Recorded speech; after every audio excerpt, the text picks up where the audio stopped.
እኛ ሙስሊሞች ኢየሱስ አምላክ ሳይሆን የአምላክ መልእክተኛ ነው ስንል ዝም ብለን በጨበጣ ያለ ማስረጃ አይደለም። የዮሐንስ ወንጌል 17:3 እውነተኛ አምላክ ብቻ የሆንክ አንተን የላከውን ኢየሱስ ክርስቶስ ያውቁ ዘንድ ይህች የዘላለም ሕይወት ናት። የዮሐንስ ወንጌል 12:44 ኢየሱስም ጮኸ እንዲህም አለ በእኔ የሚያምን በላከኝ ማመኑ ነው እንጂ በእኔ አይደለም። የማቴዎስ ወንጌል 10:40 እናንተን የሚቀበል እኔን ይቀበላል፣ እኔን የሚቀበል የላከኝን ይቀበላል። ዮሐንስ ወንጌል 5:24 እውነት እውነት እላችኋለሁ ቃሌን የሚሰማ የላከኝንም የሚያምን የዘላለም ሕይወት አለው። ዮሐንስ ወንጌል 24:19 እርሱም ይሄ ምንድነው አላቸው። እነርሱም እንዲህ አሉ፣ እግዚአብሔርና በሕዝቡ ሁሉ ፊት በሥራና በቃል ብርቱ ነቢይ ስለነበረው ስለ ናዝሬቱ ስለ ኢየሱስ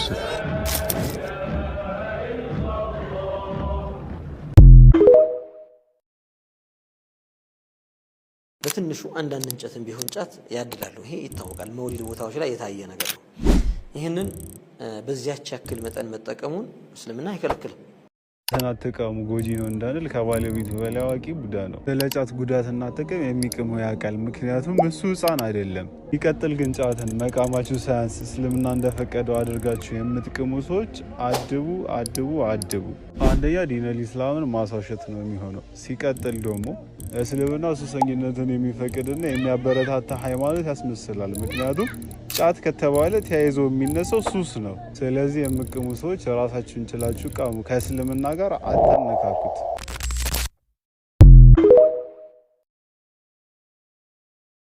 ሙሴ ነው የጻፈው የኦሪትን ሕግ ብለን እኛ ሙስሊሞች አናምንም። ነው መረጃችሁ? ዝም ብላችሁ እምነት ላይ ለማጥላላት ነው እንጂ የምትሉት መረጃ የላችሁም ካላችሁን መረጃ አለን። መረጃችን ይኸው እዚሁ ጋር ነው። ምን ይላል እዚህ ጋር? የእግዚአብሔር ባሪያ ሙሴ እንደ እግዚአብሔር ቃል በዚያ በሞዓብ ምድር ሞተ። በቤተ ፎጋርም ፊት ለፊት በሞዓብ ምድር በሸለቆ ውስጥ ተቀበረ። እስከ ዛሬም ድረስ መቃብሩን ማንም አላወቀም። እሺ ሙሴ ከሞተ ይሄ ጽሑፍ የጻፈው ማን ነው? ሙሴ ነው ከሞተ በኋላ ሙሴ የሞተበት ቦታ አይታወቅም ብሎ የጻፈው?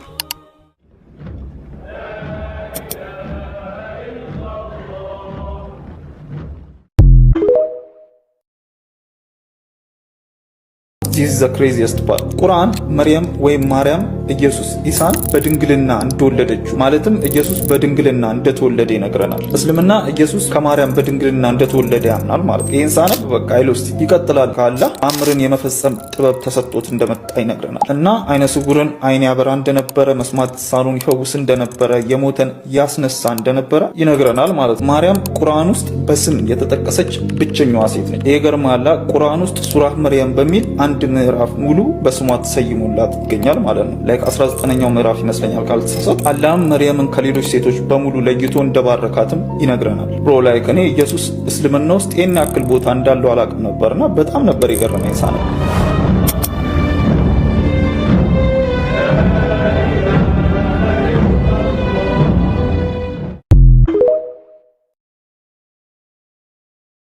መጽሐፍ ቅዱስ እንደተጨመረበት እንደተቀነሰበት ማለትም እንደተበረዘ በቀላል መንገድ ማወቅ እንችላለን። ቀላል ምሳሌ የሩቅ ሳንሄድ የኦርቶዶክሶቹ መጽሐፍ ቅዱስ ባለ 81፣ የፕሮቴስታንቶቹ ማለትም የጴንጤ ባለ 66፣ የካቶሊኮቹ ባለ 74። ይሄ ማለት ወይ አንዱ ጨምሯል ወይ አንዱ ቀንሷል። እና እኛ ሙስሊሞች መጽሐፍ ቅዱስ የፈጣሪ ጥበቃ የሌለው የሰው ልጆች እጅ የገባበት መጽሐፍ ነው ስንል ያለ ማስረጃ አይደለም።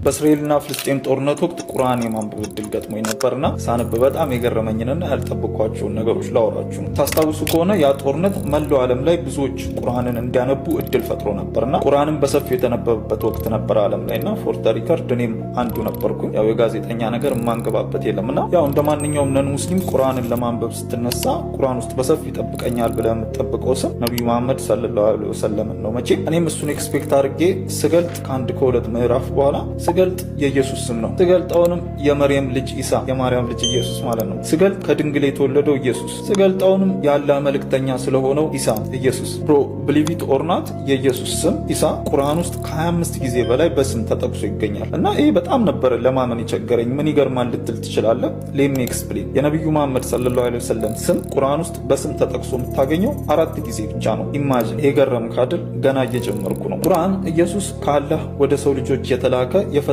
መልእክተኛ እንደሆነ ያምናል። ይቀጥልና this is the craziest part.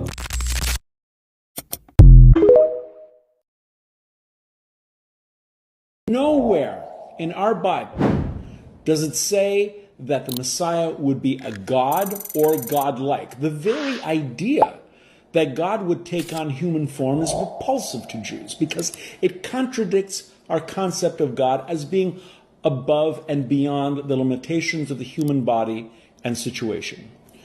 Jews believe that God alone is to be worshipped, not a being who is his creation, be he an angel, saint, or even the Messiah himself. Judaism believes that God is eternal, above and beyond time. God cannot be born. He cannot die. He cannot suffer. He cannot become flesh. Nor can he be divided into sections, Father, Son, and Holy Ghost. These are pagan notions.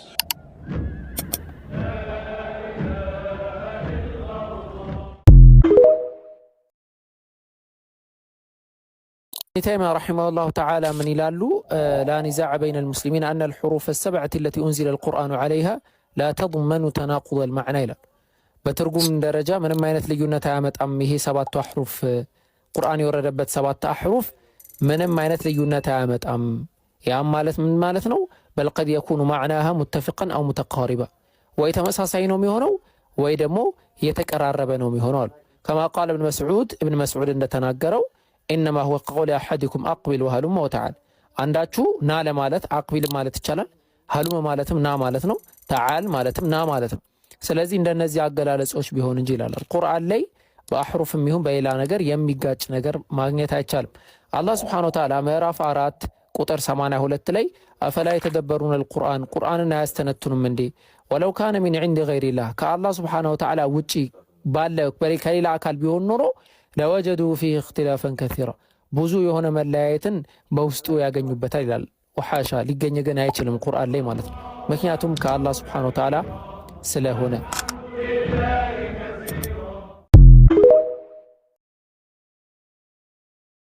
ጳውሎስ እንዲህ አይነት መንፈስ ነበረበት ሲመለስ ነው።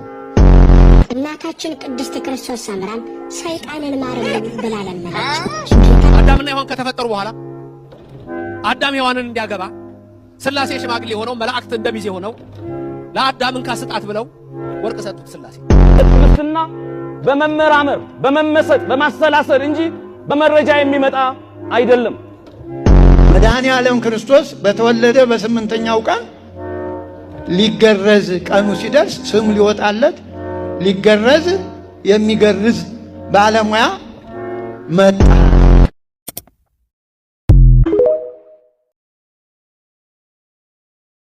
መሐመድ እንደዚህ ነው እያሉ ሲነግሯቸው ጊዜ አስለን መጀመሪያ መስማት አይፈልጉም ነበር። እንዲሰሙ በር ይከፈቱላቸው ነው። ለእኛ ትልቅ እድል ነበር እነዚህን ሰዎች ለማስለም። እናንተ ስደቡ እኛ እናሰልማለን። እቺን መፈክር ስሟት ክርስቲያኖች፣ ሰባኪዎች፣ እናንተ ስደቡ እኛ እናሰልማለን። ብቻ ግን ለዚህ ነገር አንድ ሙስሊሙ ማህበረሰብ እንዲተባበረን የምንፈልገው እውቀት ስለሌለ መልስ አለኝ ብለህ አትግባ። ሁለተኛ እባካችሁ እናንተ ተውት ይሄን ነገር ለኛ በአላህ ስም እላለሁኝ። እነዚህ ክርስቲያን ልጆች ከታች ያሉ ልጆች የሚሰሙት ይሄንን ስድብና ትችት ስለ ነብዩ መሐመድ ሰለላሁ ዐለይሂ ወሰለም ዝም አይሉ መተው ሙስሊሞችን ይጠይቃሉ። የዛኔ ሐሰት ቀጣፊ እንደሆኑ ሲረዱባቸውና ኢስላም ትክክለኛ እንደሆነ በሚረዱ ጊዜ ከሙስሊሞች አንደበት ለኢስላም እንደሚማረኩ ቃል ገባላቸዋለሁ። ነብዩ ሰለላሁ ዐለይሂ ወሰለም ስንቶቹ ናቸው ለመስደብና ለመዝለፍ መተው ማንነታቸውን ሲያዩ የሰለሙ ከሃዲያኖች። በርካቶች ሊገሏቸው ሊሰድቧቸው መጥተው ሲያዩቸው ማንነታቸውን ሲያዩ ሰለሙ።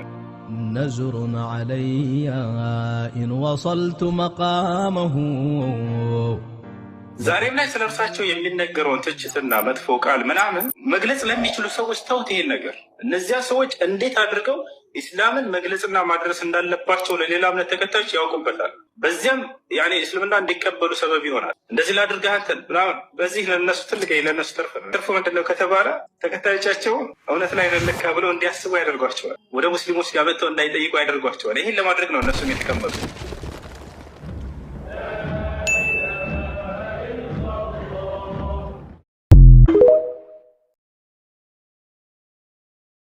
እኛ ሙስሊሞች አህለል ኪታቦች ማለትም ክርስቲያንና አይሁዶች ለነቢያት የተሰጡት መጽሐፍቶች እንደበረዙ የራሳቸውን ሀሳብ እንደጨመሩና እንደቀነሱ እናምናለን። ለዚህም ደግሞ ትልቁ ማሳያችን ምንድነው? የማርቆስ ወንጌል ምዕራፍ 16 ከቁጥር 9 እስከ 20 በብዙ ስኮላሮች ዘንድ ጽሑፋዊ ጭማሪ መሆኑ ተአማኒ ነው። ይህንም ደግሞ ሲሉ በቀደምት ብራናዎች ማለትም ኮዴክስ ቫቲካነስ እና ሳይናቲከስ ላይ ይህ ቨርስ አለመገኘቱ ነው። ስለዚህ እኛ ሙስሊሞች አይሁዶችና ክርስቲያኖች የነቢያት መጽሐፍ በርዟል ስንል ትልቁ ማሳያችን ይሄ ነው። አላህ ሱብሓነሁ ወተዓላ ያስመልክቶ በሱረቱል በቀራ አፈተጠመዑነ አን يؤمنوا لكم وقد كان فريق منهم يسمعون كلام الله ثم يحرفونه من بعد ما عقلوه وهم يعلمون አይሁዶች ከነሱ የሆኑ ጭፍሮች የአላህን ቃል ይሰሙና ከዛም ከተረዱት በኋላ እነሱ እያወቁስ የሚለውጡት ሲሆኑ እናንተ ማመናችሁን ትከጅላላችሁ እያለ አላህ ሱብሓነሁ ወተዓላ የአላህን ቃል ተሕሪፍ እንደሚያደርግ ይናገራል ማለት ነው።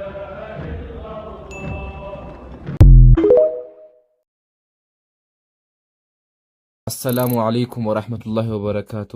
ዛሬ ለኦርቶዶክሶችና ለጴንጤዎች ጥያቄ አለኝ። ወገኖቻችን መልስ ካለ መልሱልኝ። ጥያቄው የሚገኘው የዮሐንስ ወንጌል ምዕራፍ 13 ቁጥር 13 ላይ ነው። እንደዚህ ይነበባል። ከሰማይ ከወረደ በቀር ወደ ሰማይ የወጣ ማንም የለም፣ እርሱም በሰማይ የሚኖረው የሰው ልጅ ነው። አሁን የእግዚአብሔር ቃል እንደነገረን ከኢየሱስ ውጭ ወደ ሰማይ ያረገ ማንም የለም። አሁን እንደምትሉ ምንም ጥርጣሬ የለውም። ችግሩ የሚፈጠረው እዚህ ጋር ነው። መጽሐፍ ቅዱስን ገልጠን ስናነበው ያረጉ ሰዎች እንዳሉ እናገኛለን። ወደ ሰማይ ያረጉ ሰዎች በጣም ብዙ ሰዎች አሉ። ማስረጃ ካላችሁኝ ደግሞ ሁለተኛ ነገሥት ምዕራፍ 2 ቁጥር 11 ላይ እንደዚህ ይነበባል። እነሆ የእሳት ሰረገላና የእሳት ፈረሶች በመካከላቸው ገብተው ከፈሏቸው፣ ኤልያስም በአውሎ ንፋስ ወደ ሰማይ ወጣ፣ ወደ ሰማይ አረገ አለ።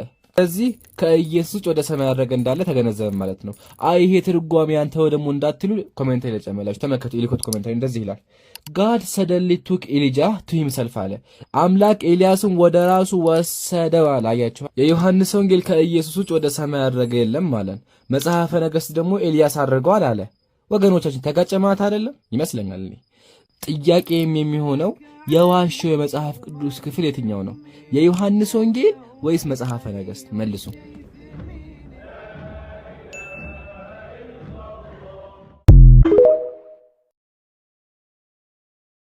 ፍቅርን ጥግ ያሳየን ክርስቶስ እንዲህ ብሎ ነበረ፣ በዓለም ሳላችሁ መከራ አለባችሁ። እውን እዚህ ባይብል ውስጥ ያለው ኢየሱስ ክርስቶስ የፍቅርን ጥግ አሳይተዋል። እንግዲህ ኢየሱስ ሲሉ እንደ ክርስቲያኖች ሐሳቢ ከሆነ በብሉይ ኪዳን ጊዜ የነበረ ፈጣሪ በአዲስ ኪዳን በስጋ ተገለጠ ተብሎ ነው የሚታሰበው። የብሉይ ኪዳን ፈጣሪ ምን አይነት ነው ስንል ሰዎችን የሚያሳርድ ለምን ሰደባችሁኝ ብሎ የሚያርድ ብሎን ደግሞ ሕፃናትና ሴት ለዛው ደግሞ ያረገዘች ሴት ልጅ ሆዷን እንዲቀደድ የሚያደርግ ማን? ኢየሱስ። በተጨማሪ ከኔ ውጪ ለምን ሌላ አማልክትን አመለካችሁ ብሎ የሚያርድ ማን? ኢየሱስ። ሲፈልግ ደግሞ ሕፃናቶችን ለኔ ክብር ብላችሁ ባለት ላይ በድንጋይ ላይ ፈጥፍጡ የሚል ማን? ኢየሱስ። ሲያሻው ደግሞ አዲስ ኪዳን ላይ መጥቶ የኔ ንግስናን የማይፈልጉ ሰዎች አምጡና በፊቴ ረዱኝ ነበር ማን? ባይብል ውስጥ የተጠቀሰው ኢየሱስ።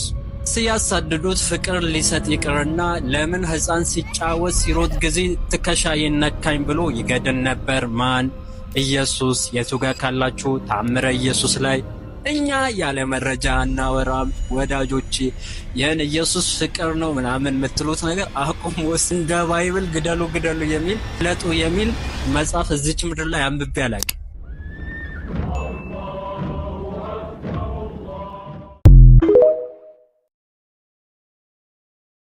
ቡና የሚጠጣ በሙሉ ቡና መጠጣት አይፈቀድም። ቡና የሚጠጣ በሙሉ የገሃነም ነው። ማስረጃ ተመልከቱ። ጫትና ቡና፣ ትንባሆ አህዛብ ለሰይጣን የሚያቀርቧቸው የጣዖት መስዋዕት ናቸው። ለክርስቲያን ግን እነዚህን መብላት መጠጣት አይገባውም። እነዚህን የበሉና የጠጡ ካልተጠመቁ ሰዎች ጋር በገሃነም ይፈረድባቸዋል። ስለዚህ የምናውቀው ህዝበ ክርስቲያን በሙሉ የገሃነም ነው ማለት ነው። እንግዲህ አብዛኛው ኢትዮጵያዊ ቡና ይጠጣል እንደምናውቀው። ቡና በመጠጣቱ ምክንያት ብቻ ያንሁን ላምልኮ ምናምን ገሃነም እግዚአብሔር ያስገባዋል። ቡና መጠጣት አይፈቀድም። ይህንንም ሊቃውንት አባቶች ናቸው የጻፉት። ይሄ ምንድነው? የአጋንንት ግብር ስለሆነ ስለዚህ ህዝበ ክርስቲያን በሙሉ ካሁኑ የገሃነም እንደሆናችሁ ወቁት። ወሰላሙ አለይኩም።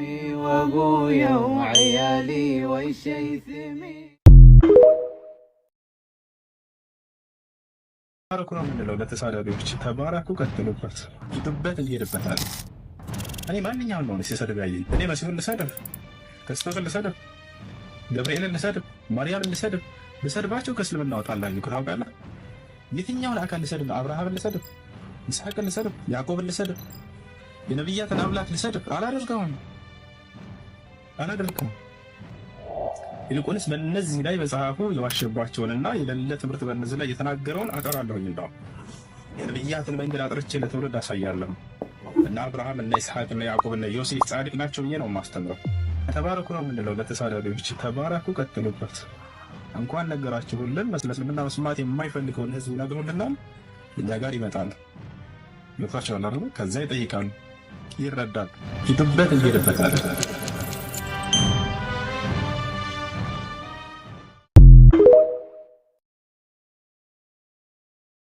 ከሪም እንዳታወራ መጀመሪያ ጳውሎስ ራሱ ክርስቲያን ነው ብዬ አላማ አልተዳረስንም። ገና እንዳታወራኝ ማነክ አብዱ ከሪም እንዳታወራ እኔ ወርዳ አብዱ ከሪም እንዳወራ ነገር ላስረዳክ። ሰላም ይሰማሻል? ሰላም አብዱ አንተ አታወራ አንተ ላስረዳሽ ነው። አንድ ፖይንት ነው መሰለሽኛ። ኧረ በፈጣሪ እሺ፣ አንድ ፖይንት ታች ያላችሁ ሰዎች ማወቅ ያለባችሁ እኛ አሁን እኔን ከጠየቃችሁኝ በግሌ ክርስቲያኖች እንኳን ሴቶች በእስልምናና በክርስትና ይሄ በዚህ መጀመሪያ ጳውሎስ ራሱ ክርስቲያን ነው ብዬ አላማ። የትኛውን ፕሮቴስታንቶችንም ኦርቶዶክሶችም እናንተን አይመስልም። አሁን የጳውሎስ ክርስትናን ማንን ወክላችሁ ልትወሩ ነው? የማንን መጽሐፍ ልትጠቅሱ ነው ሲጀመር ማለት ነው? ለምሳሌ ክርስትና ብላችሁ በእኛ በክርስትና ብላችሁ የማንን መጽሐፍ ኮት ልታደርጉ ነው? የጳውሎስን ኮት ታደርጉ። ጳውሎስ እኔ ከሰበኩላችሁ ወንጌሎች የሚሰብክ ከሆነ እሱ የተረገመኝ ብሎ ተናግሯል። ጳውሎስ በስላሴ አያምን። እናንተ ኦርቶዶክሶች ጭራሽ ርቃችሁ ነው ያላችሁት። የገድላት ድርሳን ሲደመር ጭራሽ ማርያም ስሟን ጠርቶ አታውቅም ሲጀመር ማለት የትኛው ክርስቲያን ዲኖሚኔሽን ተከታይ ናችሁ? አሁን ዛሬ ላይ ያለው ክርስትና ማህበረሰብ ራሱ ሲጀመር ሃይማኖት አለው ብዬ እኔ አላምንም። ኢሳያስ እናንተ እንደምታምኑት አያምኑም። ጳውሎስ እናንተ እንደምታምኑት አያምኑም። እነ ጴጥሮስ ላይ እነሱ እናንተ እንደምታምኑት አያምኑም። መነሻው እኮ አምላክ ጽንሰ ሀሳብ ላይ ጭራሽ አልተስማማንም ነው ከመነሻው። እና ለዛ ይሄኛው ነገር ገና መስማማት አለብን። ከዛ በኋላ ነው ከኛና ከእናንተ የትኛው ይሻላል ወይ እናንተ እኮ ይሄ እንደዚህ ይላል የኛ ይሄ ይላል የሴቶች እንደዚህ ይላል የኛ አንድ ሴቶች እንደዚህ ይላል። ለዚህ አልተዳረስንም። እኛ ሙስሊሞችና እናንተ ክርስቲያኖች አልተዳረስንም። ለዚህ አልተዳረስንም። እኔ አንድ ነገር ለምን እንዳልገባችሁ አላውቅም። ነገር አልተዳረስንም እዚህ ላይ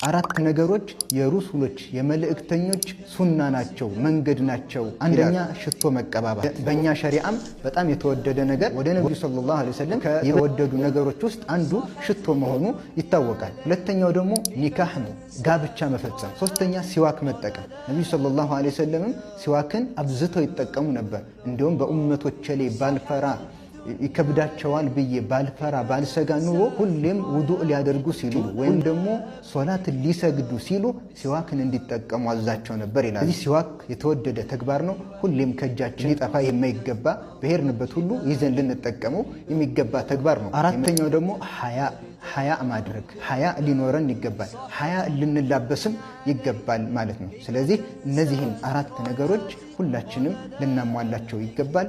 ዛሬ ጁምዓ ነው። በነቢዩ ሰለላሁ ዐለይሂ ወሰለም ላይ ከሌላው ቀናት ይበልጥ በነቢዩ ሰለላሁ ዐለይሂ ወሰለም ላይ ሰለዋትን ልናበዛ ይገባል። አሰላሙ ዐለይኩም ወረሕመቱላሂ ወበረካቱ።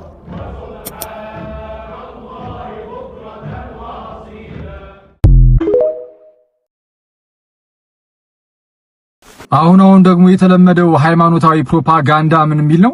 እንደ ወገሌ ሰለመ ምናምን የሚል ነውና አሁን ቀሉን ትተህ አብዱል ከሪም ያቀረበልህን የውይይት ጥሪ አትቀበልም? ትቀበላለህ።